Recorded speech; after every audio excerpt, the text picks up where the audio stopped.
Hello అండి. అనిత సాధుడు నవల 6వ భాగానికి స్వాగతం అండి. చదువుతున్నది లక్ష్మి. ప్లీజ్ అండి, నా ఛానల్ని కనుక ఎవరైనా సబ్స్క్రైబ్ చేసుకున్నట్లయితే సబ్స్క్రైబ్ చేసుకోండి. ఈ నవల వినంగానే నచ్చితే కనుక ఒక లైక్ కొట్టండి. ఇక కథలోకి వెళితే, వెళ్ళిన 2 గంటలకు తిరిగి వచ్చాడు కనకారావు. ఏమిటి విషయం అన్నట్లు కనుబొమ్మల్ని ఎగురవేశాడు పీటర్. మీ అనుమానమే నిజం, వాడే ఆ పని చేశాడు. ఓ అమ్మాయి కావాలి 4 రోజుల పాటు అంటే నేనే మధుమతి అనే డ్రామా ఆర్టిస్ట్ని అప్పగించాను. ఆ అమ్మాయికి నాతోనే 1000 రూపాయలు కూడా ఇప్పించాడు. ఇప్పుడు ఆ అమ్మాయిని అడ్డం పెట్టుకుని నరసింహాన్ని బ్రహ్మదేవుడు కూడా రక్షించే విధంగా ఇరికించాడు. నేను పోలీస్ స్టేషన్కి వెళ్ళడానికి ముందే ఆ సామంత్ మధుమతితో వచ్చి పరిహాసించి వెళ్ళిపోయాడుట. అమ్మో, వాడు సామాన్యమైన వాడు కాదు, గుండెల్ని బాదుకుంటూ అన్నాడు కనకారావు. పీటర్ ఏం మాట్లాడలేదు, ఆలోచిస్తుండిపోయాడు. పోనీ ఓ పని చేస్తే, ఏదో సడన్గా స్ఫురణకు వచ్చిన వాడిలా అన్నాడు కనకారావు. ఏమిటన్నట్లు కళ్ళతోనే ప్రశ్నించాడు పీటర్. మధుమతి డ్రామా ఆర్టిస్ట్ అని, ఆమెను నేనే రప్పించినట్లు, ఆమెకు నాతో సామంత్ 1000 రూపాయలు ఇప్పించినట్లు, సామంత్ నరసింహం మీద పగతో ఈ వల్ల పనినట్లు చెప్పేస్తే. పీటర్ కొట్టిన దెబ్బకు కనకారావుకి కళ్ళు బయర్లు కమ్మాయి. ఎల్లుండి పెళ్ళి, ఇప్పుడు ఇదంతా బయటకు తీస్తే ఎవరికి ప్రయోజనం? నరసింహానికి ప్రయోజనం కలిగించడం ముఖ్యమా, మనకు ప్రయోజనం కలగడం ముఖ్యమా? అయినా మనం చెప్పేదే కాకమ్మ కదనుకుంటారు. మధుమతి అసలు సీన్లో లేదు, ఆమెను ఎవరూ చూడలేదు. పిచ్చి పిచ్చి సలహాలు ఇచ్చి నా మెదడు పాడు చేయకు. అలాంటి ప్రమాదకరమైన వ్యక్తిని ఎన్నుకొని ఇప్పటికే పెద్ద తప్పు చేసి మమ్మల్ని ఇరుకొని పెట్టేశావు. ఇది చాలక ఈ బోడి సలహాలొకటి. పీటర్ మండిపడ్డాడు. కనకారావు నోరు మూసుకుని తలదించుకుని ఉండిపోయాడు. పీటర్ అటు ఇటు కాసేపు తిరిగి ఓ చోట ఆగిపోతూ, సామంతిని తక్కువ అంచనా వేసి మరోసారి దెబ్బతిన్నామంటే అంతా రసాబాస అయిపోతుంది. అందరం బయటకు వచ్చేస్తాం కనుక అతడు అడిగిన 10 లక్షలు ఇవ్వక తప్పదు. అర్జునరావు గారి నెంబర్ తిప్పి నాకు ఇవ్వు అన్నాడు స్థిరంగా. కనకారావు ప్రస్తుతం అర్జునరావు పీటర్లను తలుచుకుని భయపడే కన్నా సామంత్ అంటేనే ఎక్కువ భయపడుతున్నాడు. సామంత్ వలపన్ని అంత పగడ్బందీగా గారకోటకుడైన ఎస్ఐ నరసింహాన్ని ఊచడమెనికి పంపిస్తాడని ఊహించలేకపోయాడు. భయపడుతున్న అర్జునరావు నెంబర్కి డయల్ చేశాడు. ఫోన్కి ఆ వైపు రింగ్ అవుతుంది కానీ ఎవరూ లిఫ్ట్ చేయడం లేదు. అది అర్థం చేసుకున్న పీటర్ మరో నెంబర్ చెప్పాడు. ఆ నెంబర్కి డయల్ చేశాడు కనకారావు. కొద్ది క్షణాల తర్వాత ఫోన్ని లిఫ్ట్ చేశారు ఆ వైపు. హలో కనకారావు అనగానే అతని చేతిలోంచి పీటర్ ఫోన్ లాగేసుకుని, నేను పీటర్ని మాట్లాడుతున్నాను అన్నాడు హడావిడిగా. ఏమిటి ఇప్పుడు ఫోన్ చేసావేం?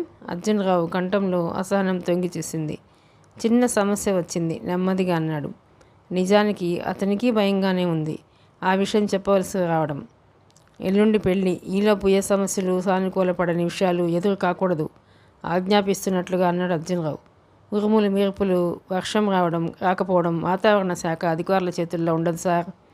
ఫలానా పని ఏదో చెప్పి మొండిగా అయిపోవాలంటే అయిపోయే రోజులు కావివి. నేను చెప్పే సమస్యను పట్టించుకునే ఓపిక శ్రద్ధ లేకపోతే పెళ్లి పనులు వృధా అయిపోతాయి. ఆ తర్వాత మీ ఇష్టం. సమస్య చెప్పమంటారా, ఫోన్ పెట్టేయమంటారా? అర్జునరావు ఉలిక్కిపడ్డాడు పీటర్ మాటలకు. ఏదో జరిగుండకపోతే పీటర్ అక్కడి దాకా రాడు. చెప్పు అన్నాడు అర్జునరావు దిగివస్తూ. అర్జెంటుగా ఒక సూట్ కేసులో 10 లక్షలు క్యాష్ పెట్టి పంపించండి. 10 లక్షలా? అవును, 10 లక్షలే. నీకేమైనా పిచ్చి పట్టిందా? కోపంగా అన్నాడు అర్జునరావు. మీరు ఇప్పుడు వెంటనే 10 లక్షలు పంపించకపోతే నాకే కాదు, మీ నాగమ్మ గారికి, ఆమె మనవరాలకి అందరికీ పిచ్చి పడుతుంది. ఏమిటి నువ్వు అనేది? అవును, ఈ రాత్రి 10 లక్షలు క్యాష్ పంపించకపోతే పెళ్ళికొడుకు మాయమైపోతానంటున్నాడు. మధ్యలో అడ్డు రాకండి, నేను చెప్పేది వినండి. వాడికి ఎన్ని గుండెలని, వాడికి ఎంత ధైర్యమని ఆగ్రహించినా చంపేస్తాను. నా సంగతి వాడికి తెలుసా అని బెదిరించే ప్రయత్నం చేసిన ప్రయోజనమేమీ లేదు. ఎందుకంటే ఆ ప్రయత్నాలని నేను చేయకుండా ఉండను కదా. చేశాను. అయితే వాడు మనకన్నా 4 ఆకులు ఎక్కువ చదివిన వాడిలా అనిపిస్తున్నాడు. అలా అని ఇప్పుడే రుజువు చేసుకున్నాడు. కేవలం తమ పథకం కోసం ఒక బొమ్మలా వాడుకుంటున్న వ్యక్తిని అలా గొప్ప చేసి చెప్పడం అర్జునరావుకు చిరాకు అనిపించింది. ఆ అర్భకుడి గురించి అంత గొప్పగా చెబుతావేం? చిరాకును ప్రదర్శిస్తూ అన్నాడు అర్జునరావు. వాడు అర్పకుడు కాదు, అనితర సాధ్యుడు. ఏడ్చాడు. నేను చెప్పేది వినకపోతే మనం ఏడవలసి వస్తుంది. ఎస్ఐ నరసింహానికి వాడు పాత కేసేనట, అతని ద్వారా ప్రొసీడ్ అవ్వు. ఎస్ఐ నరసింహం నరుగు ప్రాక్టీసుడు. అతని మాట వినని వాళ్ళు ఉండరు. వెంటనే నరసింహాన్ని పట్టుకో, నేను చెప్పానని చెప్పు. అతను ఎక్కడుంటాడు? ఎక్కడేమిటి? 2 టౌన్ పోలీస్ స్టేషన్లో. Are you sure? What do you mean? What I mean అన్నది తర్వాత చెబుతాను. ముందు నా ప్రశ్నకు సమాధానం చెప్పండి. Are you sure? అవును, అక్కడే ఉంటాడు. పోలీస్ స్టేషన్ ఆఫీస్ రూమ్లోనా, లాకప్లోనా? ఏమిటి మాట్లాడుతున్నావు? కోపంగా అడిగాడు అర్జునరావు. తెలిసే మాట్లాడుతున్నాను. అతను ఇప్పుడు అదే స్టేషన్లో 2వ నెంబర్ లాకప్లో ఉన్నాడు. వాట్? ఫోన్కి అవేపు అదిరిపడుతూ అన్నాడు పెద్దగా. అవును, మీరెంతో గొప్పగా చెప్పిన నరసింహాన్ని మీరు చాలా తక్కువ చేసి చెప్పిన ఆ సామంతే లాకప్లో పెట్టించాడు. షాక్ తిన్నాడు అర్జునరావు. ఎందుకని? అర్జునరావు తడబడుతూ అన్నాడు. నరసింహం దొంగతనం నేరం. అది 420 కింద లాకప్లోకి నెట్టబడ్డాడు. నరసింహం దొంగతనం చేశాడా? చేయలేదు, సామంత్ చేయించాడు. ఆ తర్వాత సింపుల్గా ఆ విషయాన్ని డిఐజీకి చేరవేశాడు. మధ్యలో డిఐజీ ఎవరు? ఆయన ఇంట్లోనే నరసింహం దొంగతనం చేసింది. నాకేం అర్థం కావడం లేదు. నాకు వెంటనే అర్థం కాలేదు. మీకు అర్థం కావడానికి కూడా కొంచెం టైం పడుతుంది. ఆఖరి నిమిషంలో ఏమిటిదంతా? ఏదైనా ఆఖరి నిమిషంలోనే కదా జరిగేది. ఇప్పుడు ఈ తరహా సంభాషణ కాలహరణాన్నే చేస్తుంది తప్ప కార్యాన్ని సాధించలేదు. మరో గంటలోగా 10 లక్షలు పంపించండి. ఆల్టర్నేటివ్ కేసు కోసం ప్రయత్నించవద్దు. ముందు పెళ్లి ముఖ్యం. వాడు కావాలనే తను నాగమ్మ గారికి ఆ అమ్మాయికి నచ్చే వరకు, ముహూర్తం పెట్టే వరకు ఆగాడు. అన్ని విషయాలు కన్ఫర్మ్ అయ్యాయి కనుకే ఇప్పుడు ఇలా హఠాత్తుగా అడ్డం తిరిగాడు. ముందు ఏ అడ్డంకు లేకుండా పెళ్లి పూర్తవనివ్వండి. ఆ తర్వాత వాడిని ఏం చేయాలనేది నేను చూసుకుంటాను. ఈ 10 లక్షలు కక్కిస్తాను. ప్రాణం కాపాడుకోవడానికి పరుగులు పెట్టిస్తాను. వెంటనే నమ్మకమైన మనిషికి సూట్ కేసు ఇచ్చి పంపించండి. పీటర్ అర్జునరావు మాట్లాడేందుకు అవకాశం ఇవ్వకుండా ఫోన్ పెట్టేశాడు. సామంత్ డిమాండ్ చేసినట్టుగానే సరిగ్గా రాత్రి 9 గంటలకి సూట్ కేసుతో నాగమ్మ సెక్రటరీ బయలుదేరి కనకారావు దగ్గరికి వచ్చి అతని తోడు తీసుకుని కృష్ణా ఒబేరాయ్ కేసి బయలుదేరాడు. వాళ్ళు ఎక్కిన కారు రాత్రి 9:20కి కృష్ణా ఒబేరాయ్ గేట్లోంచి ఆవరణలోకి వెళ్తుండగానే సామంత్ ప్రక్క నుంచి హఠాత్తుగా కారుకి ఎదురొచ్చాడు. సడన్ బ్రేక్తో కారు ఆగింది. తెచ్చారా? సామంత్ కారు దగ్గరికి వచ్చి తలని లోపలికి వంచి అడిగాడు. తెచ్చామన్నట్లు ఇద్దరు తలూపారు. అయితే ఇలా ఇచ్చి మీరు వెనక్కి వెళ్ళిపోండి అన్నాడు డోర్ హ్యాండిల్ మీద చేయి వేసి. అన్ని విధాలా జాగ్రత్తలు పడుతున్నాడని కనకారావు గ్రహించి పళ్ళు పటపటా కొరుకుతూ కాళ్ళ దగ్గర ఉన్న సూట్ కేసుని తీస్తుండగా సామంత్ చటుక్కున డోర్ తెరిచి కారులోకి ఎక్కి సూట్ కేసుని అందుకుని దాన్ని తెరిచి చూశాడు. నిండా వరుసగా పేర్చిన 100 రూపాయల నోట్ల కట్టలు. అప్పటి వరకు దాన్ని సెక్రటరీ కనకారావు తెరిచి చూడలేదు. అందుకే కళ్ళు జిగేల్మన్నాయి. ఓ క్షణం సామంత్ కేసి అసూయగా చూశారు. సామంత్ సూట్ కేసుని మూసి చటుక్కున కారులోంచి దిగి వేగంగా హోటల్ బయటకు వెళ్ళి ఆటో ఎక్కాడు. కారు రివర్స్ అయ్యి ఆవరణ దాటి రోడ్ మీదకి వచ్చేసరికి సామంత్ ఆ ప్రాంతం నుంచి అదృశ్యమైపోయాడు. 3వ రోజు పెట్టుకున్న ముహూర్తం ప్రకారమే సామంత్ నాయకుల పెళ్లి కనుల పండుగగా జరిగిపోయింది. ఆ రోజంతా ముఖ్యంగా పెళ్లి సందర్భంలో అర్జునరావు, పీటర్ ఎంతో టెన్షన్గా ఫీల్ అయ్యారు. గతంలో సామంత్ని ఎరిగిన వారెవరన్నా వస్తే తమ పథకం తలకిందులైపోతుందని తెగ వరి అయిపోయారు. నాగమ్మ ఆ రోజు పొందిన ఆనందం అంతా ఇంతా కాదు. కన్న కొడుకు చనిపోయినా, ఇంటికి దీపమై నిలిచిన కోడలు పోయినా, బంధువులంతా తనను వెలివేసినా తానే అన్నీ అయి ఆస్తుల్ని కాపాడుకుంటూ అమ్మ నాన్న లేని నాయకిని పెంచుకుంటూ వచ్చిన నాగమ్మ కళ్ళల్లో ఆనంద బాష్పాలు నిలిచాయి. పెళ్లికి వచ్చిన బంధుమిత్రులు ఒక్కొక్కరే నాగమ్మకు చెప్పి వెళ్ళిపోతున్నారు. దశాబ్దాలుగా నాలో రేగుతున్న పగ ప్రతీకారం ఈ రోజుతో తీరిపోయింది. సామంత్ ఎవరో తెలిసిన క్షణం నుంచి తన మనుమరాలికి ఎంత అన్యాయం చేసిందో తలుచుకొని కుళ్ళిపోతుంది నాగమ్మ. ఆటోమొబైల్ కంపెనీ తీరని నష్టాలతో ఇన్సాల్వెన్సీ పిటిషన్ని కోర్టులో దాఖలు చేసేందుకు సిద్ధంగా ఉంది. ఇప్పుడు ఆస్తుల కన్నా అప్పులు ఎక్కువగా ఉన్నాయి.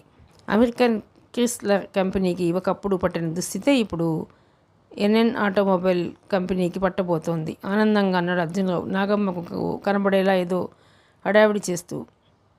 చాలా రోజుల నుంచి చూస్తున్నాడు. ఎప్పుడూ నాగమ్మ గారిని, ఆమె మనుమరాల్ని నమిలి మిరింగేద్దామన్నంత ద్వేషంతో రగిలిపోతుంటారు. అసలేమైంది?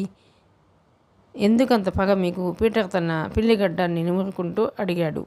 చెబుతాను, ఇప్పుడు కాదు, ఆ 3 రాత్రులు అవ్వని అన్నాడు అర్జునరావు. అతని చూపులు మాత్రం సామంత్ మీదే ఉన్నాయి.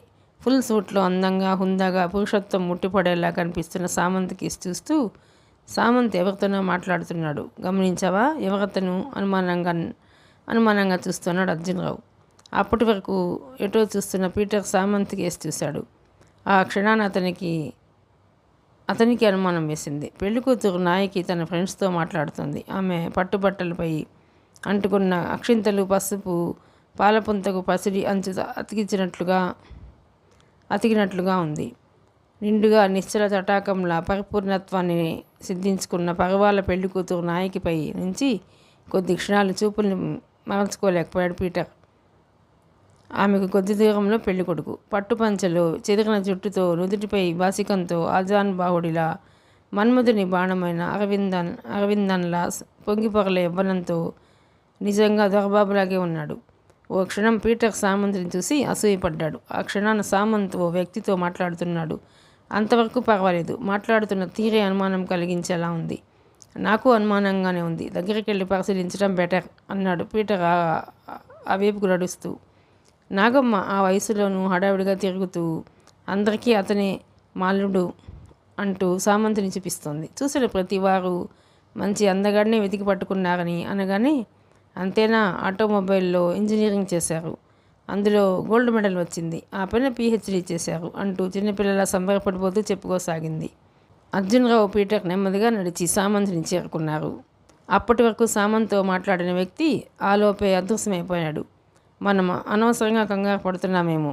ఇంకెంత 3 రోజులు ఆగితే వాడి పని ఫినిష్. ఎందుకైనా మంచిది 3 రాత్రుల ముహూర్తాలు లేకపోయినా ఉన్నాయని పూజారితో అబద్ధం ఆడించాల్సిన పని ఇంకా మిగిలిపోయింది. త్వరగా వెళ్ళి ఆ పని చూడడం చాలా బెటర్ అన్నాడు పీటర్. ఆ అవసరాన్ని అర్జునరావు కూడా గుర్తించాడు. కనకారావుని సెక్రటరీని పిలిచి ఆ పని చూడనైతే అర్జెంటుగా అన్నాడు అర్జునరావు. పీటర్ పెళ్లి మండపం వైపు వెళ్ళిపోయాడు. పావుగంట తిరిగినా పీటర్కి కానీ సెక్రటరీకి కానీ పూజారి దొరకలేదు. ఒకరిద్దరిని ఎంక్వైరీ చేయగా అరగంట క్రితమే హడావిడిగా ఇంటికి వెళ్ళిపోయారని చెప్పడంతో పీటర్ ఆశ్చర్యపోయాడు. అర్జునరావు దగ్గరకు హడావిడిగా వెళ్ళి ఆ విషయాన్ని చెప్పాడు. అర్జునరావు చిరాకు పడి సెక్రటరీని అర్జెంటుగా కారులో వెళ్ళి వెంట పెట్టుకురమ్మని చెప్పు అన్నాడు. పీటర్ ఆ పని చూసేందుకు వెళ్ళిపోయాడు. పెళ్లికి వచ్చిన బంధుమిత్రులు, నూతన వధువులతో ఫోటోలు దిగే కార్యక్రమం మొదలైంది. మరో 2 నిమిషాలకు సెక్రటరీ ఎక్కిన కారు పూజారింటికేసి వెళ్ళిపోయింది. నాగమ్మ ఉన్నట్టుండి అర్జునరావుకి కబురు పెట్టింది. అర్జునరావు ఆగమేఘాల మీద వెళ్ళి ఆమె ముందు వాలాడు. పూజారి గారిని పిలిపించి ఆ ముచ్చటకు కూడా ముహూర్తం పెట్టిస్తే అది కూడా జరిపించేసి స్విట్జర్లాండ్కి హనీమూన్కి పంపిద్దామని ఉంది. నువ్వు వెంటనే అబ్బాయికి పాస్పోర్ట్ వచ్చేలా చూడు. ఆ పైన స్విట్జర్లాండ్కి ఇద్దరికి వీసాలు కూడా రెడీ చేయించు అంది నాగమ్మ ఆనందంగా. ఆమె కళ్ళల్లో అంత వెలుగుని, ఆమె ముఖంలో ఆనందాన్ని, నవ్వుని చూసి చాలా రోజులైంది. అందుకే అర్జునరావు కసిగా లోలోనే పళ్ళు కొరుక్కున్నాడు. ఈ ఆనందం సంబరం ఎన్నాళ్ళులే అనుకున్నాడు తన సాడిస్టిక్ ఇన్స్టిక్ట్ని తృప్తిపరచుకుంటూ.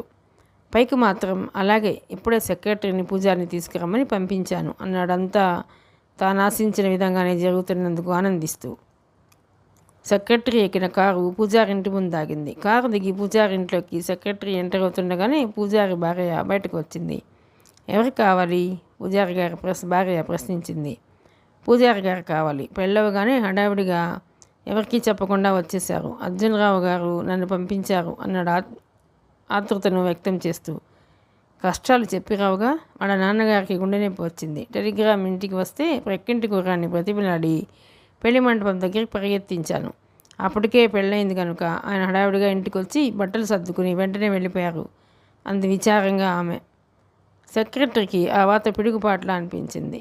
బస్టాండ్కి వెళ్ళారా, రైల్వే స్టేషన్కి వెళ్ళారా, అసలే ఊరు వెళ్ళారు? కంగారు పడుతూ అడిగాడు.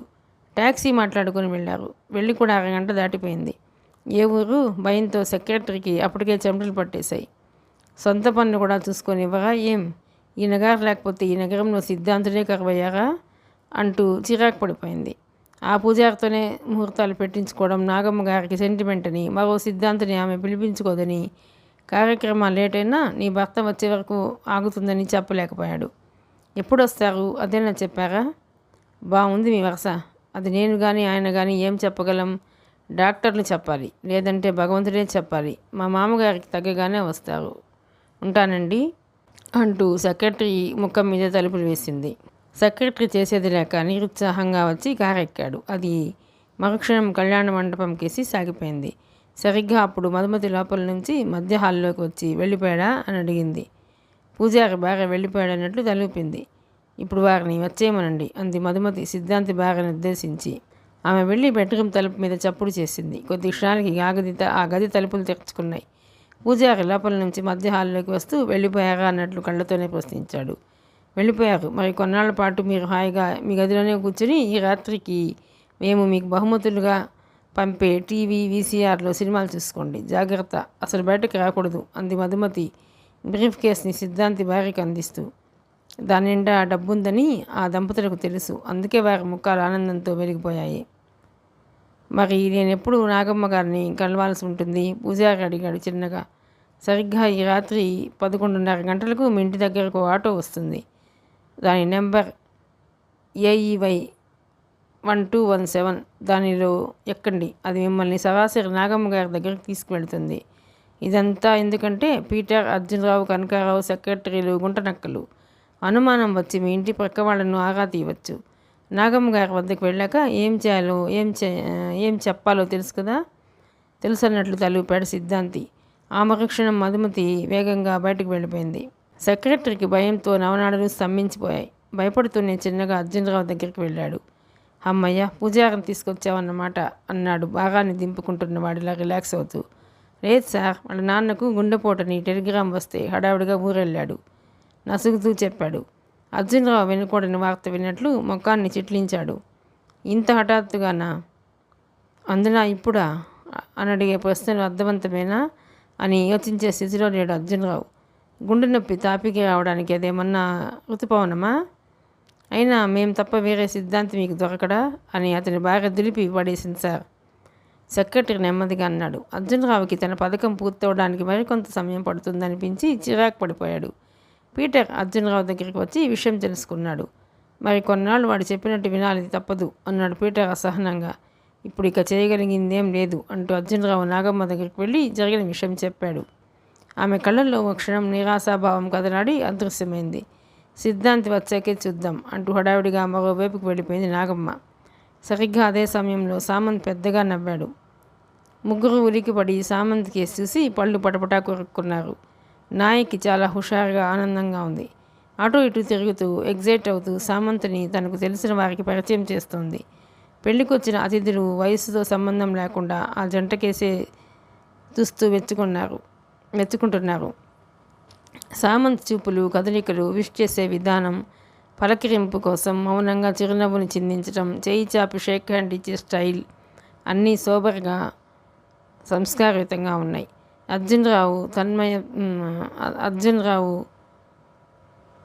అర్జునరావు త్రయం విస్మయంగా సామంత్ కేసే చూస్తుండగా నాయకి సామంత్కి దగ్గరగా వస్తూ she is my best friend అంటూ తన వైటల్ స్టాటిస్టిక్స్తో చూపర్ల కళ్ళను చెదరగొడుతున్న ఓ యువతిని సామంత్కి పరిచయం చేసింది.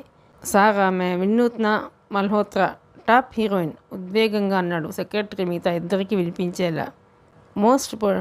Most potential cine star. నాతో పాటు ఇంటర్ వరకు చదివి సినీ రంగానికి వెళ్ళిపోయింది. Now she is highly paid heroine అంది నాయకి ఆమె గురించిన వివరాలను అందిస్తూ. సామంత్ ఆమె కేసు చూసి మందహాసం చేస్తూ which heroine you like in Hollywood అన్నాడు. అర్జునరావు ఉలిక్కిపడ్డాడు. అవసరమైన ప్రశ్నలు రైజ్ చేస్తున్నాడు. దొరికిపోతానని భయం కూడా లేదేం అనుకున్నాడు కోపంగా. Brigitte Bardot you too like Malhotra Samant కేసి ఆర్తిగా చూస్తూ అంది. No I like Jane Fonda. She is my obsession, not in other matters. చాలా స్టైల్గా భుజాలను స్ట్రెచ్ చేస్తూ అన్నాడు. కనకారావుకి మతిపోతోంది సామంత్ని చూస్తుంటే. ఇవన్నీ తను నేర్పించినవి కావు. మరెలా అంత ధైర్యంగా హై క్లాస్ సొసైటీ లేడీస్తో మూవ్ అవుతున్నాడో. మల్హోత్రా గలగలా నవ్వింది. నాయకి కేసు చూస్తూ చిలిపిగా కన్ను గిట్టింది. అందులో జాగ్రత్త అన్న భావాన్ని వ్యక్తం చేసింది. నాయకి ముసిముసిగా నవ్వుకుంది. ఏమీ తోచినట్టు చూపులు వేలితో నాసికాగ్రాన్ని రుద్దుకుంది. మీ ఆయన సినిమా రంగానికి వస్తే ఒక ఊపు ఊపిస్తారు. పర్మిషన్ ఇస్తావేంటి? లేపుకెళ్ళిపోతాను. మల్హోత్రా కంఠంలో వర్నబిలిటీ తొంగిచేసింది. నాయకి గోముగా కసురుకుంది మల్హోత్రాని. Do you like movies? Malhotra Samant మీద నుంచి చూపులను మార్చుకోలేకపోతోంది. ఎప్పుడన్నా గంభీరంగా అన్నాడు సామంత్. నాయకకి తన భర్తని చూపు మరల్చకుండా తనివి తీరా చూసుకోవాలని ఉంది. సామంత్ ఆమె అంతగా నచ్చాడు. ఖాళీ సమయాల్లో మీరేం చేస్తుంటారు? You mean leisure time?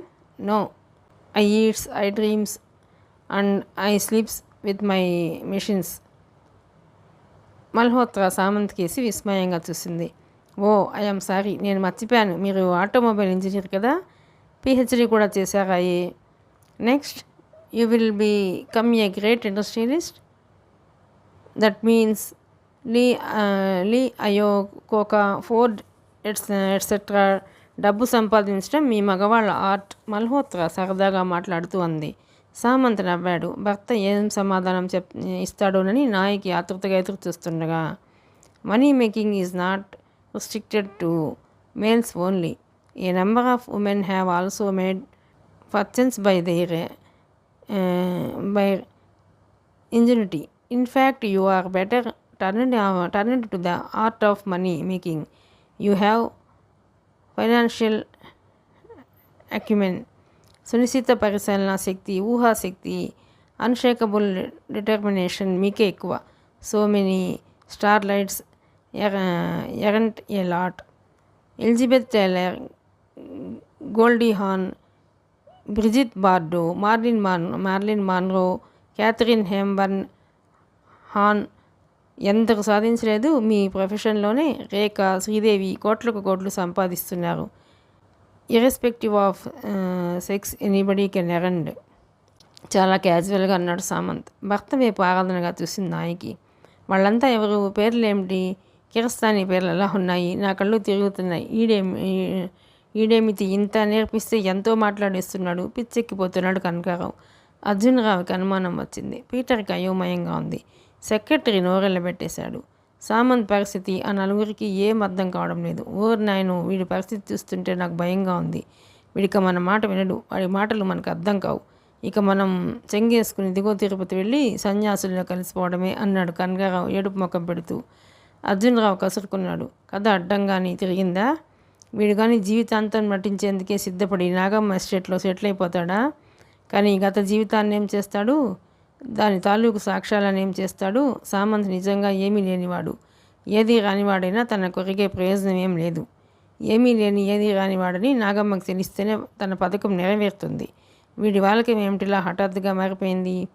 వీడిలా ఆలోచనలో ఉండగా నాగమ్మ అటువైపు వచ్చింది. సామంత్ని ఎవరికో పరిచయం చేసింది ఆమె. Beautiful selection, made for each other. మీ నిర్ణయాలు ఎప్పుడు గాడి తప్పవు అన్నాడు ఆ వ్యక్తి. నాగమ్మ కళ్ళల్లో కొండంత వెలుగు, ఆనందం. ఏ భావాలైతే నాగమ్మ కళ్ళల్లో కనిపించకూడదని అర్జునరావు పగబట్టి ఉన్నాడో అవే ఇప్పుడు ఆమె కళ్ళల్లో తరచూ కనిపిస్తూ అతన్ని హింసిస్తున్నాయి. పెళ్లికి వచ్చిన వయసులో ఉన్న ఆడపిల్లలకు సామంతు నుంచి దృష్టిని మరల్చుకోవడం సాధ్యం కావడం లేదు. ఆడపిల్లల తల్లిదండ్రులు నాగమ్మ పట్ల జెలసీగా ఫీల్ అవుతున్నారు. పెళ్లిటికి వచ్చిన యువతులు నాయకి కేసి అసూయగా చూస్తున్నారు. యువకులు వెల్ డ్రీమ్ని ఎంజాయ్ చేసేందుకు నాయకి శృంగార రూపాన్ని తమ మస్తిష్కాల్లో ముద్రించుకుంటున్నారు. ఎటు చూసినా హడావిడి, కోలాహలం. కరెన్సీ నోట్ల ప్రభావం నుంచి ధర్మవరం పట్టుబట్టల రెపరెపలు, ఖరీదైన సూట్స్, మెత్తని కదలికలు, చార్లీ ఇంటిమేట్ గుమగుమలు. అదో విచిత్రమైన ప్రపంచం. విధి జీవితాలంటే తెలియని ఖరీదైన కవచం మధ్య జరిగే కాస్ట్లీ పెళ్లిలో శామ్ బెనగల్, శశి కపూర్ల అరిస్టోక్రాటిక్ సినేరియో. కలియుగ్ ఒక కోణంలో రేఖల, మరో కోణంలో మాన్రోల, ఇంకో కోణంలో కళ్ళ ప్రపంచాన్ని శాసించే బోర్డరెక్లా కనిపిస్తోంది నాయకి. మిసమిసలాడే యవ్వనం, శృంగార ప్రపంచాన్ని సవాల్ చేస్తున్నట్లు కనిపిస్తున్న వైటల్ స్టాటిస్టిక్స్, ముగ్ధత్వం, అమాయకత్వం, వివేకం, నవయవ్వన ప్రభావానికి, వెట్ డ్రీమ్స్కి లొంగిపోయిన యువకులు వెళ్ళవలసి ఉన్నా వెళ్ళలేక ఆమె కేసి దొంగ చూపులు చూస్తూ ఆగిపోతున్నారు. అందంగా ఉండడం వేరు, తెల్లగా ఉండడం వేరు. But she is a universal opera. ఆమె చూపులు ప్రశాంతంగా ఉన్నా వాటిలో కాంక్ష వ్యక్తం కాకపోయినా కొందరిని చూస్తే ఆర్గాన్స్ ఆవేశపడతాయి. పెళ్లి బట్టల్లో సరిగ్గా అలాగే ఉంది నాయకి. అక్కడున్న యువకులు పరిస్థితే కాదు, సాక్షాత్తు పెళ్లి కొడుకున్న సామంత్ పరిస్థితి కూడా అలాగే ఉంది. అటు వాళ్ళు ఇటు వాళ్ళు అటు బారిపోయిన ప్రాసెస్లో సామంత్కి ఆనుకునేట్లుగా వచ్చింది నాయికి. సరిగ్గా అప్పుడే పక్కకి తీసిన సామంత్ కళ్ళల్లో కనకారావు బృందం పడింది. వాళ్ళు అలా చూస్తుండగానే నాయికి భుజాన్ని మృదువుగా తన అరచేతితో ఇముడ్చుకొని ఆమెను మొత్తంగా తన కేసి లాక్కొని ఆమె చెవిలో ఏదో చెప్పాడు. ఆమె సిగ్గుపడి తన అరచేతుల్లో ముఖం దాచుకోబోతుండగా మెరుపు వేగంతో ఆమె మోము మీదకు వంగాడు. ఆ తర్వాత ఆమె పెదవులు మరింత తడిచేరి కందిపోయాయి. వాడు కావాలనే మనల్ని ఉడికించేందుకు నాయకిని ముద్దెట్టుకున్నాడు అన్నాడు ఉక్రోషంగా Kanakarao. Don't be shy, I say you are lucky అంది సరిగ్గా ఆ దృశ్యాన్ని అనుకోకుండా అప్పుడే చూసిన మల్హోత్రా. నాయకి మరింత సిగ్గుపడిపోతూ తల వంచుకొని ఎవరికీ కనిపించకుండా తన పెదవుల్ని నాలిక చివరితో స్పృశించుకుంది. చాలా టైం అయిపోయింది. తక్కువ వ్యవధి ఉన్న ఈ పెళ్ళికి వచ్చి మమ్మల్ని ఆనందంలో ముంచెత్తినందుకు మీకెప్పుడూ నేను రుణపడి ఉంటాను. Shall we go to our estate అంది నాగమ్మ పెద్దగా అందరికీ వినిపించేలా. అందరూ అలాగే అన్నట్టు తలలూపారు. ఆ మరునిమిషంలో వెహికల్స్ పెరేడ్ జరుగుతున్న భ్రాంతిని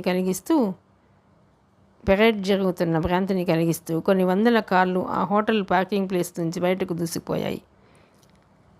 అవసరానికి మించి వాడు వేషభాషల్ని నేర్చేసుకున్నాడు. వాడి వాలకం నాకు అనుమానంగా ఉంది అన్నాడు పీటర్.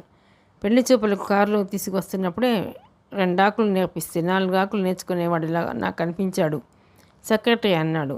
నాకొకటే అనిపిస్తోంది, వీడు మనల్ని కాకినాడ చేపల మార్కెట్లో కాజాలు అమ్మించడం ఖాయం అని. ముగ్గురు వైపు గురుగా చూశాడు అర్జునరావు. వాడి చూపులు, వేషభాషలు, బిహేవియర్ చూస్తుంటే ఇన్సూటబుల్గా కనిపిస్తున్నాడు. వాడు చాలా తెలివి కలవాడు, మనం ఊహించిన దానికన్నా తెలివి కలవాడు.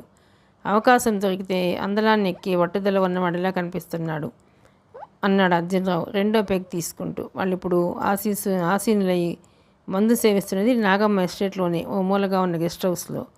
3 రాత్రులు తతంగం లేదు కదా, వాడికి దిక్కు మొక్కు లేదు కనుక సాంప్రదాయం ప్రకారం వాడిప్పుడు తిరిగి కృష్ణా ఒబేరాయికి వెళ్ళి ఉంటాడు. అక్కడికి వెళ్ళి ఒక దులిపేద్దామా? కనకారావు ఆవేశపడిపోతూ అన్నాడు. ఏమిటి దులిపేది? వాడు ఏమన్నా దుమ్ము పట్టేది దుప్పటి అనుకున్నావా? తాట వలిచేస్తాడు పిచ్చి వేషాలు వేస్తే. నోరు మూసు కూర్చో అన్నట్లు. అసలు నీ వల్లే ఈ దరిద్రం పట్టుకుంది మనకు కసురుకుంటూ అన్నాడు పీటర్. అర్జునరావు తీవ్రంగా ఆలోచిస్తున్నాడు. సరిగ్గా రాత్రి 10:30కు ఓ ఆటో వచ్చి పూజారి ఇంటి ముందు ఆగింది. అందులోంచి మధుమతి దిగి తన వెంట తెచ్చిన కలర్ టీవీని, వీసీఆర్ని ఆటో డ్రైవర్ సహాయంతో తీసుకెళ్లి డోర్ ముందు పెట్టి కాలింగ్ బెల్ నొక్కింది. కొద్ది క్షణాలకు తలుపులు తెరుచుకుంటున్న శబ్దం వినిపించింది. ఆ వెనుకే మాటలు కూడా వినిపించాయి. పూజారి గారు లేరు, ఊరెళ్ళారు. వాళ్ళ నాన్నగారికి మాటలు మధ్యలోనే ఆగిపోయాయి. పూజారి భార్య మధుమతిని చూసి మాటల్ని మధ్యలోనే ఆపేసింది. మధుమతి నవ్వింది. ఎవరొచ్చినా అలాగే చెప్పమన్న తన సూచనలకు సరిగ్గా పాటిస్తున్నందుకు మధుమతి ఆమెను ప్రశంసగా చూసింది. ఈలోపే మధుమతి కాళ్ళ దగ్గర వస్తువుల్ని చూసి ఉప్పొంగిపోయింది పూజారి భార్య. క్షణాల్లో అవి లోపలికి వెళ్ళాయి. బయలుదేరదామా? భార్య వెంట లోపల నుంచి బయటకు వచ్చిన పూజారిని చూస్తూ అడిగింది మధుమతి. అతను బయలుదేరద్దామన్నట్టు తలుపాడు. మరో నిమిషంలో వాళ్ళిద్దరిని ఎక్కించుకున్న ఆటో బయలుదేరింది. అర్ధరాత్రి వచ్చినందుకు క్షమించాలి అన్నాడు పూజారి. ఏవో అకౌంట్ బుక్స్ చూసుకుంటారు నాగమ్మ తలెత్తి పూజారి వైపు చూసి ఆశ్చర్యపోయింది. మీరు అర్ధోక్తిలోనే ఆగిపోయింది నాగమ్మ. మీ కుటుంబం క్షేమం కోసం మొట్టమొదటి అసత్యం చెప్పక తప్పలేదమ్మా విచారిస్తున్నట్టుగా అన్నాడు పూజారి. అర్థం కాలేదు అంది నాగమ్మ. అమ్మాయి అబ్బాయి జాతకాలు బాగా పరీక్షించాను. వాటిలో చిన్న దోషం ఉంది. అది తొలగిపోవాలంటే ఒక శుభకార్యం రహస్యంగా జరిగిపోవాలి. అది కేవలం 3 మాత్రమే తెలియవచ్చు. ఒకరు వధువు, మరొకరు వరుడు, ఇంకొకరు కన్యాదానం చేసిన వారు. నాగమ్మ ఆశ్చర్యపోతూ వివరంగా చెప్పమన్నట్టు సైగ చేసింది. 3 రాత్రులు తక్షణం జరిగిపోవాలి. అది నేను ఆశించిందే. కాకపోతే ముహూర్తం పెట్టేందుకు మీరు లేరని ఆగిపోయాను. అయితే 3 రాత్రులు మరో కంటికి తెలియకుండా మీరు జరిపించాలి. 3 రాత్రులు పూర్తయ్యేసరికి ఆ దోషం తొలగిపోతుంది. ఆ తర్వాతైనా మీరు కానీ, వధూవరులు కానీ, నేను కానీ ఆ విషయాన్ని 6 నెలలలోపు పొరపాటును కూడా బయట పెట్టరాదు. నేను ఊరిలో లేనట్టు అసత్యం ఆడకపోతే మీరు అర్జునరావు గారి ద్వారా నన్ను పిలిపిస్తారు. అందుకు ముహూర్తం పెట్టమని మీరంటారు. దాంతో నేను దోషం సంగతి బయటకు చెప్పలేక ఇప్పట్లో మంచి ముహూర్తం లేదని మరో అసత్యం చెప్పవలసి వస్తుంది. ఇవన్నీ ఆలోచించే ఇలా చేశాను. మీరు ఒంటరిగా ఉండే సమయం చూసుకొని వచ్చాను అన్నాడు చిన్నగా. నాగమ్మ నవ్వింది. మా క్షేమం కోసమే కదయ్యా ఇదంతా. మీరెందుకు గిల్టీగా ఫీల్ అవుతారు? మీరు చెప్పింది ఏనాడన్నా కాదన్నానా? అలాగే జరిపిద్దాం అంది ప్రక్కనే ఉన్న బ్రీఫ్లోంచి ఓ 5,000 తీసి అతనికి అందిస్తూ. డబ్బు తీసుకొని దాన్ని తన కళ్ళకద్దుకొని బొడ్డులో దోపుకున్నాడు. ముహూర్త సమయం చెప్పండి అంది నాగమ్మ రిలాక్స్గా ఫీల్ అవుతూ. అతను ఆమె చూపించిన కుర్చీలో కూర్చుంటూ పంచాంగాన్ని తీసి దాన్ని అటు ఇటు ఓ 10 సార్లు తిప్పి మరుసటి రోజు రాత్రి సరిగ్గా 9:40 ఉందని చెప్పాడు. మరో 10 నిమిషాలు అవి ఇవి మాట్లాడుకున్నారు. ఆ తర్వాత ఆమె కారులో పంపిస్తానన్నా వినకుండా పూజారి ఆటోలోనే ఇంటికి వెళ్లేందుకు నిశ్చయించుకున్నాడు. రాబర్ట్ క్రిస్టీని మాంటే నాయికి పెళ్లి జరిగిన మరుసటి రోజు ఉదయానికి పానంలో వచ్చి ఇందిరాగాంధీ ఇంటర్నేషనల్ ఎయిర్పోర్ట్లో దిగారు. పెళ్లిలో అందరూ సామంతిని మెచ్చుకోవడం, ఆ అందరి మధ్య మహారాజుల వెలిగిపోవడం, తాళి కట్టగానే భార్య అయిపోయినట్లు నాయకుని ముద్దెట్టుకోవటం, తమను చూసి పోజు కొట్టడం లాంటివి ఆ నలుగురిలో అసూయ ద్వేషాన్ని రగులు కొల్పాయి. ఏదో ఒకటి చేసి సామంతిని తమ ముందు తల వంచుకునేలా చేయందే నిద్రపట్టని స్థాయికి వాళ్ళు చేరుకున్నారు. సామంతికి గట్టిగా రిటార్ట్ ఇవ్వాలన్న పీటర్ ప్రపోజల్ని మిగిలిన ఇద్దరితో పాటు అర్జునరావు కూడా సమర్థించడంతో పీటర్ రెచ్చిపోయాడు. మరో అరగంటకి ఎలాంటి వారినైనా ఏ కీలు కాకీలు విరవగల 2 వీధి రౌడీని పిలిపించాడు పీటర్. వాళ్ళ ఆకారాన్ని చూసి కనకారావు సెక్రటరీ కంగారు పడిపోయారు. మరో 5 నిమిషాలకి వాళ్ళు ఎక్కిన కారు ఉభయరాయ్ హోటల్ కేసు దూసుకుపోయింది. అప్పుడు సమయం రాత్రి 11:30 గంటలు. కారులో తన వెంట తీసుకువెడుతున్న 2 రౌడీలకు సామంతులు ఏం చేయాలన్న విషయంలో సూచనలు ఇచ్చాడు పీటర్. సరిగ్గా పావుగంటకు కారు ఉభయరాయ్ ముందు ఆగింది. 5 కారు దిగి 7th ఫ్లోర్కి చేరుకుని 712 రూమ్ డోర్ని నాక్ చేశారు. పీటర్ ఆ 2 వ్యక్తులను సిద్ధం కమ్మనట్లు సైగ చేశాడు. తలుపులు తెరుచుకున్నాయి. ఎదురుగా కనిపించిన వ్యక్తిని చూసి పీటర్ షాక్ తిన్నాడు. ఆ వ్యక్తిని ఎప్పుడూ చూసినట్లు అనిపించలేదు. అతని వయసు సుమారు 50 దాకా ఉండవచ్చు. గుబురు మీసాలతో గంభీరంగా ఉన్నాడు. శారీరకంగా దృఢంగా ఆరోగ్యంగా ఉన్నాడు. కళ్ళు ఎర్రగా నెత్తురు చిముతున్నట్లుగా ఉన్నాయి. ఒక క్షణం ఏం జరిగిందో అర్థం కాలేదు. ఇతనెవరు? సామంతికి ఏమవుతాడు? సామంతికి రక్షణగా ఉన్నాడా? క్షణాల్లో ఎన్నో అనుమానాలు చుట్టుముట్టాయి పీటర్ని. కనకారావు పరిస్థితిని గమనించిన పీటర్ చెవిలో ఏదో చెప్పబోతుండగా ఆ రూమ్ గెస్ట్ ప్రశ్నించాడు. ఎవరు కావాలి మీకు? ఎవరు మీరు? అంటూ. మేమెవరమో తర్వాత చెబుతాం, ముందు వాడిని ఎక్కడ దాచావో చెప్పు, లేదంటే నీ కీళ్లు విరిచేయాల్సి ఉంటుంది పీటర్ ఆగ్రహం వ్యక్తం చేస్తూ అన్నాడు. పీటర్ ఏం అన్నాడో ముందు ఆ వ్యక్తికి అర్థం కాలేదు. అర్థమైన వెంటనే మర్యాదగా మాట్లాడడం నీ ఒంటికి మంచిది. ఎవరేమిటో తెలుసుకొని మాట్లాడు. అర్ధరాత్రి హోటల్కి వచ్చి గలబా సృష్టిస్తున్నావు. పెద్ద దాదాననుకున్నావా? కోపంగా అన్నాడు ఆ వ్యక్తి. అవును, అయితే ఏమిటి? ఏం చేస్తావు? అడిగిన ప్రశ్నకు సరిగ్గా సమాధానం ఇవ్వకపోతే దాదాగిరి చేయాల్సి వస్తుంది అన్నాడు కనకారావు మెప్పు కోసం మధ్యలో కల్పించుకుంటూ. లాబీలోని లైట్లు గుడ్డి దీపాలా వెలుగుతున్నాయి. ఎయిర్ కండిషనర్స్ మెత్తగా వృధా చేస్తున్న శబ్దం తప్ప మరి అలగడి లేదు ఆ చుట్టుపక్కల. 712 రూమ్ అతిథి ఎవరో తెలుసుంటే పీటర్ బృందం అంత సాహసం చేసేది కాదు. సామంతుని ఏదో ఒకటి చేసి తమ గ్రిప్లోకి తెచ్చుకోవాలన్న ఆతృతతో వచ్చిన వారికి వేరే వ్యక్తి కనిపించడంతో చిరాకేసి వెనక ముందు చూసుకోకుండా తొందరపడిపోయారు. కనీసం ఆ రూమ్లోకి తొంగి చూసినా అంత తొందరపడేవారు కాదు. దాదాగిరి చేయడానికి వచ్చారా? మాకు చాలా రోజుల నుంచి చేతులకు పని లేక పిచ్చెక్కిపోతోంది. రండి, మీరు కావాలనుకునే వ్యక్తి లోపల ఉన్నాడు అంటూ ప్రక్కకి తొలగి ఇచ్చాడు ఆ వ్యక్తి. 2 రౌడీలు మరో ఆలోచన లేకుండా దూకుడుగా లోపలికి వెళ్ళిపోయారు. ఆ వెనుక పీటర్, సెక్రటరీ, కనకారావు వెళ్ళిపోయారు. సరిగ్గా అప్పుడు ఎదురు రూమ్లోంచి బయటకు వచ్చాడు సామంత్. 10 నిమిషాలు గడిచాయి. 712 గది తలుపులు తెరుచుకున్నాయి. పిండి బస్తాలను విసిరేసినట్లు వెళ్ళిన 5గురిని ఒక్కొక్కరిని లాబీలోకి విసిరేశారు ఆ గదిలో ఉన్న మిలిటరీ వాళ్ళు. జరిగిందేమిటో 5గురికి అప్పటికి అర్థం కాలేదు. కానీ ఒళ్ళంతా హూనమైపోయింది. మరో వారం రోజుల దాకా లేచేందుకు తిరిగేందుకు కూడా వీలు లేకుండా ఆ గదిలో ఉన్న 6 మిలిటరీ వాళ్ళు ఈ 5గురిని కుళ్ళబొడి చేశారు. 5 ముఖాలు వాచిపోయి ఎర్రబడ్డాయి. బట్టలు చినిగిపోయి భయంకరంగా తయారయ్యారు. 712 గది తలుపులు దడేలుమని మూసుకుపోయాయి. మూలుగుతూ ఊపిరి పీల్చడం కూడా కష్టంగా ఉన్నవాళ్ళు చిన్నగా లేచేందుకు ప్రయత్నిస్తుండగా వినిపించాయి మాటలు. మీ ఎత్తులు నాకు ముందే తెలుసు. మీ అంతరంగాల్ని ఆ మాత్రం ఊహించలేకపోతే ఇన్నాళ్ళు మీతో ఎలా నెగ్గుకొస్తాను? 5గురు గిరుక్కున్న తలలు తిప్పి మాటలు వినిపించిన వైపు చూశారు. అక్కడ సామంత్ నించుని ఉన్నాడు నవ్వుతూ. వాళ్ళ ముఖాలు కాంతిహీనమైపోయాయి. నాకు ఇచ్చిన 10 లక్షలు తిరిగి వెనక్కి తీసుకునే ఆలోచనతో నువ్వు వీళ్ళని వెంటేసుకొచ్చావు. అర్జునరావుకు తెలియకుండా ఆ 10 లక్షలు నువ్వే కొట్టేద్దామని ఆలోచించి ఉంటావు. అలా అని నేను ఊహించాను. అందుకే రూమ్ని మార్చాను. ఎదురు రూమ్లో ఎందుకు దిగానో తెలుసా? మీరు ఎలా భంగపడతారో చూద్దామని. ఇదంతా భయపడి చేయలేదు నేను. గోటితో పోయే మీకు గొడ్డలు లాంటి నేను ఎందుకు స్వయం పట్టం అని. అప్పటి వరకు వాళ్ళ మెదడులో ఉన్న క్రూరమృగప్రాయమైన ఉద్రిక్తపు ఆలోచనలు చప్పున చల్లారిపోయి వాటి స్థానంలో భయాందోళనలు చోటు చేసుకున్నాయి. ఎంతో ప్రశాంతంగా నవ్వుతూ జీవితాన్ని వినోదప్రాయంగా తీసుకుంటున్నట్లుగా కనిపించే సామంత్కి ఇన్ని తెలివితేటలున్నాయా? అర్థం కాకుండా మిగిలిపోయి ఇన్స్క్రూటబుల్ మిస్టీరియస్ పర్సనాలిటీ. అంతవరకు ఎక్కువ స్పష్టతతో తన బలాన్ని తెలివితేటల్ని నిరూపించుకుంటూ ముందుకు చొచ్చుకుపోతున్నాడు. ప్రతి అడుగు ఆచితూచి వేస్తున్నట్లుగా కనిపిస్తున్నాడు. తమ పథకాలేవి అతని ఆలోచనలకు పట్టుబడకుండా ఉండలేకపోతున్నాయి. ఒక్కొక్కరే లేచేందుకు ప్రయత్నిస్తుండగా సామంతే చెయ్యి అందించి వారిని లేపాడు. బలిష్ఠులైన 6 మిలిటరీ ఆఫీసర్స్ ఈ హోటల్లో దిగేందుకు రాగా నేనే రిసెప్షన్లో మెసేజ్ చేసి 712 వారికి అలర్ట్ అయ్యేలా చేశాను. ఆ గంధర్వులు బలవంతులు కాగల పని వారు చేస్తే నేను ఈ రాత్రికి హాయిగా విశ్రాంతి తీసుకోవచ్చని ఈ ఉచ్చి బిగించాను. ఎముకల్లో సున్నం లేకుండా విరగొట్టేశారనుకుంటాను. హాస్పిటల్కి వెళ్ళి కాల్షియం ఇంజెక్షన్స్ తీసుకోవడం మంచిది. బై నా ఫస్ట్ నైట్ ఎప్పుడు అరేంజ్ చేస్తున్నారు? నవ్వుతూ అడుగుతున్న సామంతుని చూసి మతులు పోగొట్టుకున్నారు 5. సామంతుని బెదిరిద్దామని చెప్పిన పీటర్ అంతరంగంలో 10 లక్షలు వెనక్కి తీసుకోవాలని ఆలోచన ఉన్నట్లు తను ఇంతవరకు గ్రహించనే లేదు. ఉండవచ్చు. కనకారావు ఆలోచనలు అలా ఉన్నాయి.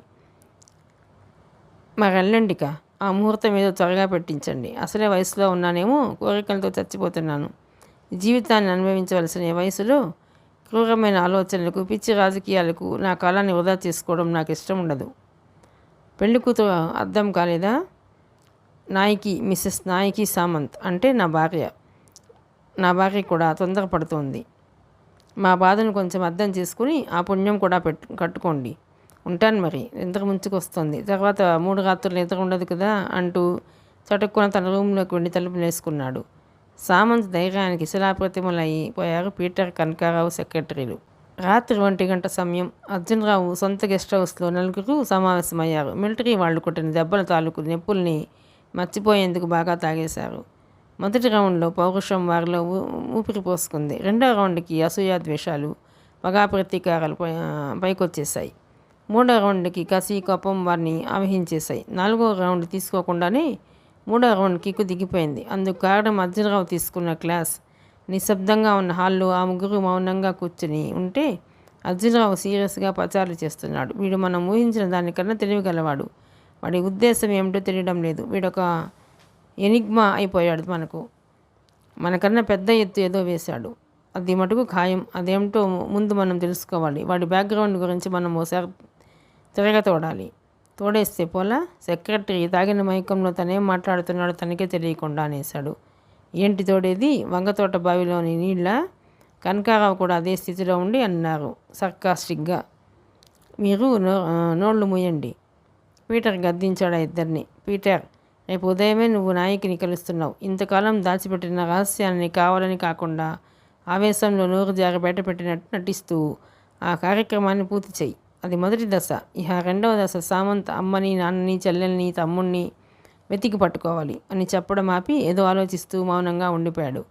3 రాత్రులు అయిపోయాక ఈ కార్యక్రమాన్ని మొదలెడదామనుకున్నాం కదా? పీటర్ ఆశ్చర్యపోతూ ప్రశ్నించాడు. పథకంలో చిన్న మార్పు చేశాను. ఎందుకంటే ఆ పూజారి ఎప్పుడు వస్తాడో, ఎప్పుడు ముహూర్తం పెడతాడో తెలియదు. అందుకోసం ఆలస్యం చేస్తే వీడు మనల్ని మింగేసేలా ఉన్నాడు.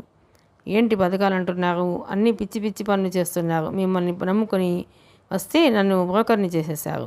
వాడేమిటి ఆ పుణ్యం కూడా కట్టుకోమంటాడు. నాకు జీతం 5,000. నేను సెక్రటరీని తెలుసా అంటూ తాగిన మైకంలో సెక్రటరీ దిగ్గున్నేచి కనకారావు చొక్కా పట్టుకొని ముందుకు లాగాడు. ఆ హఠాత్ పరిణామానికి కనకారావు బిత్తరపోయాడు. వీడిని ఎక్కువ తాగనివ్వకూడదని అప్పుడే అనుకున్నాను. కానీ నేను తాగేశా, వాడు తాగేశాడు. హాయిగా ఆ పాత వ్యాపారమే నాకు బాగుంది. ఎంచక్క కత్తెరలు అమ్ముకొని బతికేవాడిని. మిమ్మల్ని నమ్ముకొని వస్తే ఏమైంది? అమ్మ ఎముకలు బెరిచేశారు ఆ మిలిటరీ వాళ్ళు. ఏం పథకాలు మీరేసేది? ఏం పథకాలు మీరు వేసేది? మీరు వెళ్ళాల్సింది మిలిటరీ వాళ్ళ దెబ్బ అంటే ఏమిటో తెలిసేది. అయినా ఆ దిక్కుమాలిన పథకాలు ఏమిటి? ఓ వెధవని చూడడం, వాడికి అన్నీ నేర్పించడం, పెళ్లి చేయటం, కార్యం ఏర్పాటు చేయటం, చిచి అంతా అసహ్యంగా ఉంది. నా లక్ష నాకు పారేస్తే నేను వెళ్ళి బ్యాంక్ లోన్ కూడా తీసుకుని పెద్ద ఎత్తున కత్తెరల వ్యాపారం పెట్టుకుంటా. కనకారావు ఇప్పుడు పీటర్ని, అర్జునరావుని చూసి భయపడే స్థితిలో లేడు. అసలు అతనికి ఏం తెలియడం లేదు. మత్తుగా గమ్మత్తుగా ఉంది. అందుకే ఎక్కడా లేని దిగువ వచ్చేసింది అతనికి. పీటర్ కోపంగా కళ్ళెర చేశాడు. అయినా వాళ్ళేం పట్టించుకోలేదు. ఇప్పుడు వాళ్లకు భయం చెప్పి ప్రయోజనం లేదు పీటర్. వాళ్ళు ఇప్పుడు మన లోకంలో లేరు. ఇక మన పథకంలోని ఒక్కో అంశాన్ని పూర్తి చేస్తూ పోవాలి. నేను చెప్పేవి బాగా గుర్తుపెట్టుకో అని కొద్ది క్షణాలాగి తిరిగి చెప్పడం ప్రారంభించాడు. నెంబర్ 1, నాయకి తన కుటుంబ ఆర్థిక స్థితిగతుల్ని తెలుసుకుని షాక్ తినాలి. నెంబర్ 2, సామంత్ తల్లిదండ్రుల రంగప్రవేశం జరగాలి. సామంత్ని గుర్తుపట్టాలి. దాంతో నాగమ్మ షాక్ తినాలి. Number 3, Samant educational certificates bogus అని తెలియాలి. ఆ ఫైల్ సెక్రటరీ దగ్గర ఉంది. నెంబర్ 4, సామంత్ తప్పుల్ని ఒప్పుకొని జైలుకి వెళ్ళే రకమా? తెలియజెప్పేందుకు సాక్ష్యాలు సేకరించి అట్టే పెట్టుకోవడం. నెంబర్ 5, సామంత్ని పోలీసులు అరెస్ట్ చేయడం. నెంబర్ 6, ఆ వార్త అన్ని పేపర్స్లో వచ్చేలా చూడడం. నెంబర్ 7, ఆస్తులన్నింటినీ పోగొట్టుకుని రోడ్డెక్కేసిన నాగమ్మను, ఆమె మనుమరాల్ని చూసి సమాజం వెక్కిరించాలి. నెంబర్ 8, గత్యంతరం లేని పరిస్థితులలో మిగిలిన ఆస్తుల్ని వచ్చిన కాడికి తెగ నమ్ముకొని ఈ నగరం నుంచి వెళ్ళిపోవాలి. నెంబర్ 9, అర్జునరావు మాటలు ఇంకా పూర్తి కాకముందే కనకరావు అడ్డొచ్చాడు సడన్గా. నెంబర్ 9, మనని నాగమ్మ గారి సిబ్బంది తరిమి కొట్టడం. నెంబర్ 10, పోలీసులు మనని లాకప్ వేసి కొల్లబడవడం. నెంబర్ 30, అందరం వికారులమై అడుగు తినడం. నెంబర్ 40, మీ ముగ్గురు నా దగ్గర కత్తెలు కొనుక్కుని జేబులు కత్తిరించుకుని బతకడం. అమ్మో, నాకు అలుపు వచ్చింది. కొట్టిన మందు దిగిపోయింది. ఇక నేను లెక్కలెట్టలేను అన్నాడు కనకారావు కాలింద తూలిపోతూ. పట్టగాని కోపంతో పీటర్ కనకారావు మీదకు దూకపోగా అర్జునరావు అడ్డుస్తూ వారించాడు. చెప్పగా వాడి మీద మందు బాగా పనిచేస్తుంది, ప్రస్తుతానికి వదిలేయి అన్నాడు. చేస్తావు, ఉన్న ఫలాన వెళ్ళి సామంత్ వర్గంలో చేరిపోతా. అప్పుడేం చేస్తారు? కనకారావు ఆవేశంగా అన్నాడు. పార్టీ మారుస్తావా? సెక్రటరీ ఆశ్చర్యపోయాడు. ఏం మారిస్తే? రౌడీలు రాజకీయ నాయకులు ఒకటేగా. సిగ్గు ఎగ్గు లేకుండా రోజుకో పార్టీని మార్చే రాజకీయ విధవల్ని వాళ్లకు ఒట్టేస్తే చెత్త ప్రజల్ని గౌరవించేటప్పుడు నాకేమిటి? మనల్ని అందరినీ ఇందులో ఇరికించిన రింగ్ లీడర్ వీడే. ఇంకో బాటిల్ ఉందా? ఉంటే చెప్పండి, మీటింగ్ ఇంకా బాగా చెబుతా. కళ్ళు తెలిపోతున్నగా అన్నాడు కనకారావు. రోడ్డు మీద అలా దిక్కు లేక తిరిగే నాకు ఉద్యోగం ఇచ్చి ఓ దారి చూపించిన నాగమ్మ గారికి అన్యాయం చేశాను. నాకు పుట్టగతులుండవు. వెధవ డబ్బుకి కక్కుర్తిపడి చేయరాని పాపంలో చేతులు పెట్టాను. నాకేది దారి? సెక్రటరీ ఏడుస్తూ అన్నాడు. నీకేటి? వీళ్లకు జేబులు కత్తిరించి బ్రతకడమే గొప్ప దారి. అసలైనా నా లచ్చేది? లచ్చ? అమ్మో, నా లచ్చ! కనకారావు కూడా ఏడవడం ప్రారంభించాడు. ఇలాగే ఇంకాసేపు పిచ్చిగా పేలితే ఇక్కడే మిమ్మల్ని మర్డర్ చేసి పారేస్తాను, జాగ్రత్త గద్దిస్తున్నాడు పీటర్. అంత కోపం పౌరుషం ఉన్నవాడవైతే మిలిటరీ వాళ్ళన్న వంటి చంపేస్తాను. పీటర్ కనకారావు గొంతు పట్టుకొని నొక్కుతూ అరిచాడు. అబ్బా, ఏమిటయ్యా ఈ గోల? అర్జునరావు చిరాకు పడుతూ పీటర్కి సైగ చేశాడు. పీటర్ కనకారావుని వదిలేసి అర్జునరావు వెనుక వెళ్ళిపోయాడు వేరే గదిలోకి. నిజంగా పార్టీ మారదామా? ఉన్న పార్టీ తన్ని తగిలేసినా, సీటు ఇవ్వకపోయినా వేరే పార్టీ పెట్టుకుని కొన్నాళ్ళు మాతా కబడం అంటూ ఆగి వేరే పార్టీలోకి వెళ్ళొచ్చు. లేదా సీటు రాకపోతే సాయంత్రానికి వేరే పార్టీలో చేరటం, సీటు తెచ్చుకోవటం, కుల మతాలని రెచ్చగొట్టి పబ్బం గడుపుకోవడం. చిచి, రౌడీల్ని, దుర్మార్గుల్ని, గుండాల్ని, నీచుల్ని మించిపోయారు రాజకీయ నాయకులు. ఇప్పుడు మనం మన వృత్తి పట్ల గర్వపడవచ్చు. తాగాను కదా, అందుకే నిజాలు మాట్లాడుతున్నా. దేశాన్ని ఇయ్యలే వాళ్ళకన్నా మనం చాలా మంచోళ్ళం. మనం పార్టీ మారదామబ్బా. కనకారావు సెక్రటరీ గడ్డం పట్టుకొని బ్రతిమలాడుతూ అన్నాడు. వీళ్ళు హాల్లో తాగిన మైకంలో ఏదేదో మాట్లాడుకుంటుండగా అర్జునరావు పీటర్లు తాము అమలుపరచబోయే పథకం చర్చించుకుంటుండగా సామంత్ ఓ ఫైల్తో హోటల్ నుంచి బయటకు వచ్చి కారెక్కాడు. అది మరుక్షణం సెక్రటరీ ఇంటికి సిద్దుసుకుపోసాగింది. మిగతా కథ 7వ భాగంలోనండి.